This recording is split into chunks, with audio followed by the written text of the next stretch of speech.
கரூர் மாவட்டம் கொடையூரை அடுத்த கூலிநாயக்கனூர் கிராமத்தில் நள்ளிரவில் கையில் உருட்டுக்கட்டையுடன் 4 டவுசர் கொள்ளையர்கள் சுற்றித் திரிந்த சிசிடிவி காட்சி வெளியாகியுள்ளது.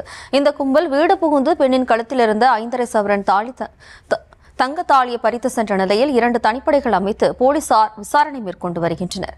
இதுகுறித்தான கூடுதல் விவரங்களோடு இணைகிறார் நமது செய்தியாளர் பிரபாகரன். வணக்கம் பிரபாகரன். வணக்கம் ஜெஸ்டி. கரூர் மாவட்டம் கொடையூர் அடுத்த கூலிநாயக்கனூர் கிராமத்தில் 100க்கும் மேற்பட்ட குடும்பத்தினர் வசித்து வருகின்றனர்.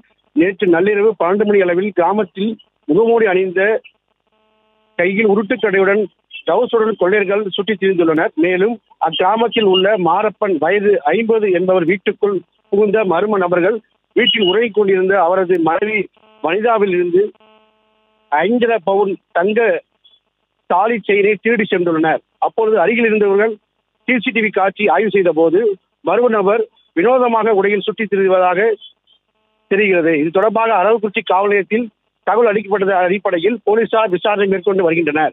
தற்போது இது தொடர்பாக சிசிடிவி காட்சிகள் சமூக ஊடகங்களில் பரவப்பட்டு வருகிறது. கடந்த 2 நாட்களுக்கு முன்பு இதுபோன்று தோட்டத்தில் புலியூர் வெள்ளாளப்பட்டியில் 2 மர்ம நபர்கள் 4 வீடுகளில் திருட முற்பட்ட போது பொதுமக்கள் போட்ட சட்டத்தால் திருப்பி சென்ற சம்பவம் நடந்திருப்பது என்பது குறிப்பிடத்தக்கது.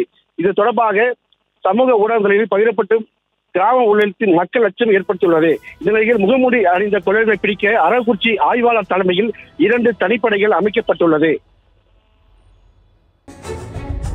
விவரங்களுக்கு நன்றி பிரபாகரன்.